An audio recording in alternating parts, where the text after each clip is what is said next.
Саламатсыздар ма? Бүгінгі кешкі асымызға біз килькі пісіреміз деп шештік. Енді алдымен біз килькімізді жақсылап жуамыз және оны тазалаймыз. Алдымен басын аламыз және ішек қарнын аламыз. Кесіп, ішек қарны шықты.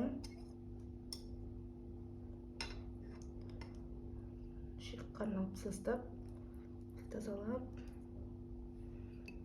дайындаймыз.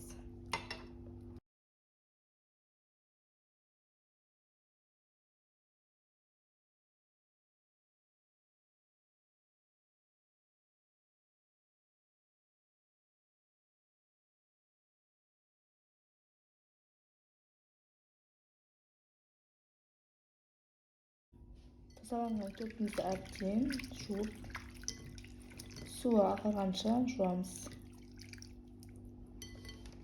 Килькімізді қуыру үшін бізге ұн қажет болады. Ұнымызға тұз қосамыз.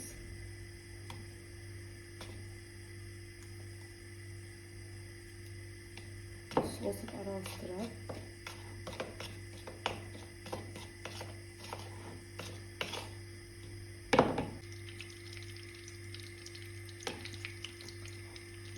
балығымызды ұнға бұлғап дайындап қоямыз.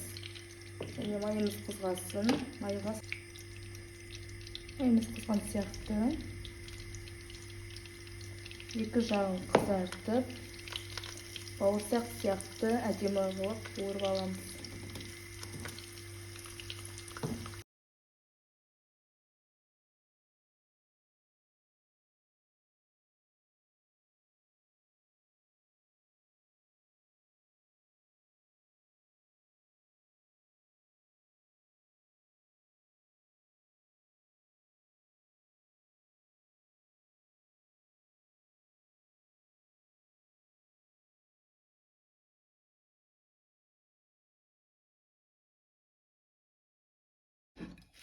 Килькіміз дайын болды. Өте нәзік, жұмсақ, қытырлақ, не қараңыз, хрустящий, күшті ас болсын.